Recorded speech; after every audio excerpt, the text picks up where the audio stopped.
जम्मू कश्मीर राज्य की कैसे गुगली पड़ती है कोई जल्दी अंदाज़ा नहीं लगा सकता। ठीक ऐसी ही स्थिति केंद्र सरकारों में हुई जो यहाँ पर शासन भारत में कर रही थी और जम्मू कश्मीर का कंट्रोल भी कई बार उनके पास रहा।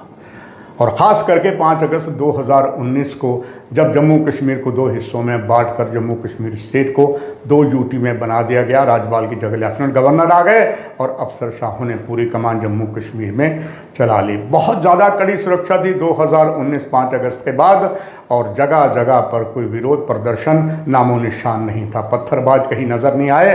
और तब जमकर सरकारों ने वाहोवाही लूटी कि सब कुछ ठीक है, ऑल इज़ वेल। मगर नीचे तपती हुई बहुत भारी विद्रोह को, बहुत भारे आक्रोश को सरकारें चूक गई। सरकारों से ज़्यादा अगर चूक गए तो यहाँ अलग अलग केंद्रीय एजेंसियाँ थी। प्रॉक्सी वार जारी रही और आतंकवाद लगातार सीमा पार से आता रहा, स्वरूप जरूर बदला।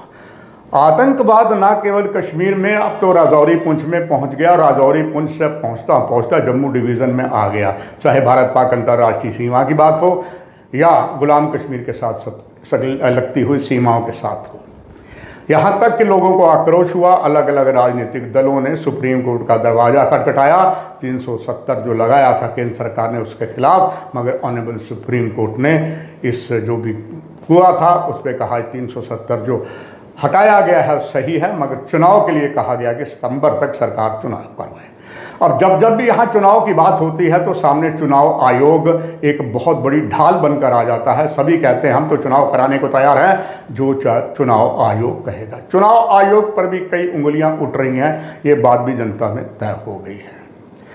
लगातार यहाँ लगा हुआ राष्ट्रपति शासन में कहा गया विकास के कार्य हुए, निस्संदेह कुछ स्थानों पर विकास के कार्य हुए।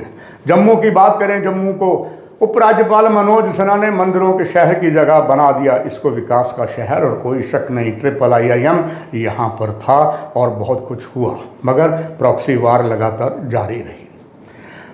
ज़रूर चुनाव जो है वो हुए पंचायती और उसके पहले जो दूसरे चुनाव हुए लोकल बॉडीज़ के, वो जब यहाँ पर राज्यपाल का शासन था, यानी कि जब यहाँ के राज्यपाल सत्यपाल मलिक थे, उसके बाद इनका टर्म भी पूरा हो गया, दोबारा चुनाव नहीं हुए।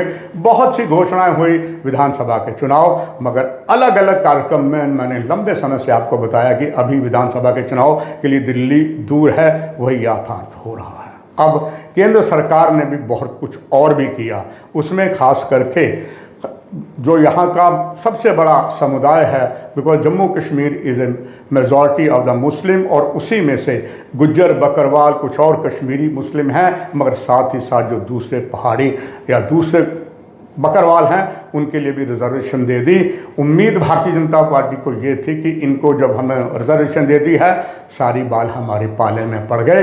भारतीय जनता पार्टी वाले तो एक ताल ठोकते रहे कि अब हम भगवा जो है वो कश्मीर घाटी में भी फहराएंगे, मगर जब लोकसभा के चुनाव की घोषणा हुई, जम्मू कश्मीर में 5 लोकसभा के चुनाव हुए और उसमें हालत ये हो गई कि जम्मू कश्मीर की जो कश्मीर घाटी की 3 सीटों हैं, भाजपा अपना कैंडिडेट ही नहीं खड़ा कर पाई, जिन पर यह आरोप लगता आ रहा था प्रमाणों के साथ कि भारतीय जनता पार्टी की बहुत सी बी टीमें हैं। उसमें एक तरफ जो हम बात करते हैं वो करते हैं जम्मू कश्मीर अपनी पार्टी की, दूसरी तरफ से बात करते हैं सज्जाद लोन की पार्टी की, पीपल कॉन्फ्रेंस की, और तीसरा भी नाम और जुड़ गया गुलाम नबी आज़ाद का, जिन्होंने लंबी 4 दशकों से ज़्यादा कांग्रेस में पारी खेली, मगर जब उन्होंने अपनी पार्टी बनाई, मगर उनके साथ वही कहावत यथार्थ हुई, ना खुदा मिला ना विसाले सनम। वो चीज़ वो नहीं कर पाए जिसकी उम्मीद थी। और निश्चित तौर पर अगर उन्हें सबसे ज़्यादा किसी को परेशानी, दिल दुखा होगा तो प्रधानमंत्री नरेंद्र मोदी का दुखा होगा। वो समझते थे कि जब राज्यपाल तो यहाँ प्रशासन है, जब यहाँ लोकसभा के बाद अगर विधानसभा के चुनाव होंगे तो गुलाम नबी आज़ाद बहुत कुछ कर पाएंगे, मगर गुलाम नबी आज़ाद ने तो अपने ही जो बी पार्टी के नाम पे जाने जाते हैं, उन्होंने अपने ही लोगों के अंदर ही ऐसी घात लगा दी कि सभी उससे नाराज़ हो गए। यहाँ तक कि उन्होंने ताल ठोका था कि मैं दक्षिण कश्मीर, जिसका कुछ हिस्सा जम्मू डिवीज़न में भी है, कि मैं यहाँ से चुनाव लड़ूंगा, फिर मैदान छोड़ गए और दोनों अलग सीटें, वहाँ पर भी कुछ ऐसी स्थिति हुई। अब उधर भारतीय जनता पार्टी कहने लगी हम कश्मीर घाटी में तो कुछ कर नहीं रहे हैं और अब हम किसी और को सपोर्ट करेंगे। उससे भारतीय जनता पार्टी की किरकिरी और हो गई, जो अभी चुनाव हुए हैं, मतदान हुआ है श्रीनगर में, वो उसमें बहुत सी बातें निकल के चल रही हैं। एक तरफ से मीडिया कहता है कि वाह वाह बहुत मज़ा आ गया, लोगों ने जमकर वोट दिए हैं, वो दिए हैं यहाँ पर जो विकास की धारा बनी है।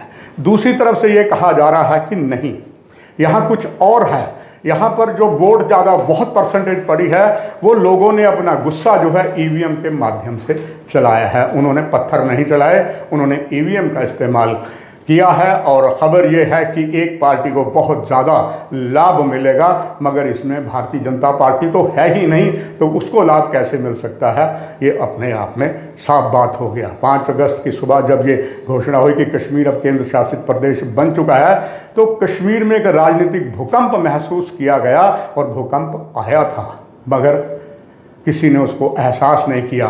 अपनी ज़्यादा इतनी अहम में आ गए कि जम्मू कश्मीर में सब कुछ ठीक हो रहा है। अलगाववादियों को पहले ही कैद किया जा चुका था।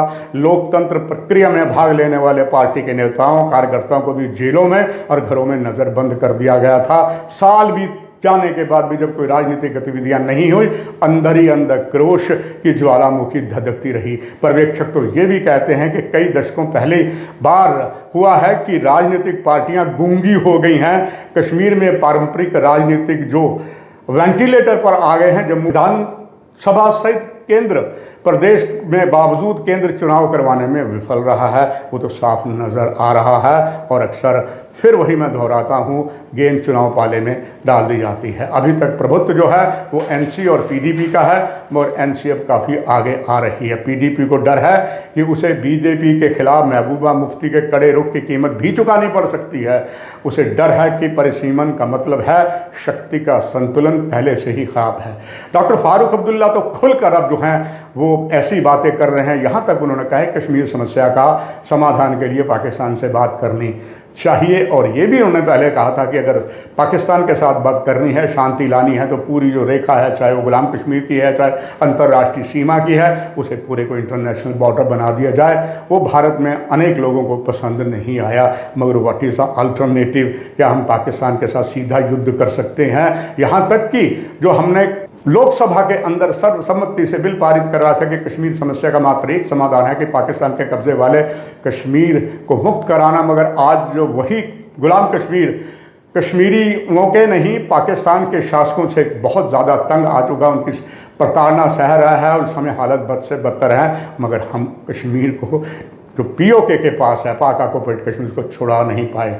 फारूक अब्दुल्ला ने तो परसिमन रिपोर्ट पर भी सीधी सीधी चोट की है। उन्होंने कहा है कि भाजपा ने या जो कुछ भी किया है अपने स्वार्थ के लिए किया है, मगर फिर वही कहावत, ना खुदा मिला ना विसाले सनम। अब तो डॉक्टर फारूक अब्दुल्ला कहते हैं कि 2026 में जब दोबारा परसिमन होगा तो यहाँ भी हम करवाएंगे। कुल मिला के जो राजनीतिक शून्य यहाँ भरने की कोशिश की जा रही है, जिला विकास परिषद की जैसे बताया, वो भी कोई लाभ नहीं मिला है, अभी भी बेकार वो चल रहा है। और अब अभी और जो चुनाव होने हैं, अनंतनाग में होना था, उसकी डेट पोस्टपोन कर दी गई है, आगे बढ़ा दी गई है। और दूसरा सीट है बारामूला, जहाँ पर स्वयं उमर अब्दुल्ला जो हैं चुनाव लड़ रहे हैं। वहाँ पर इंजीनियर रशीद जो इसमें जेल में हैं, वो भी चुनाव लड़ रहे हैं। वो 2 बार विधानसभा के सदस्य भी रह चुके हैं। ऊँट किस करवट पर बैठेगा, आने वाला समय बताएगा। मगर एक बात तय है, जिस तरीके से आतंकवाद बढ़ा है, उसमें हर तरीके से प्रशासन विफल हुआ है। और यही अगर हाल रहा तो भविष्य क्या होगा, ये मुझसे बेहतर आप दर्शक जानते हैं। कार्यक्रम की यही समाप्ति। नमस्कार।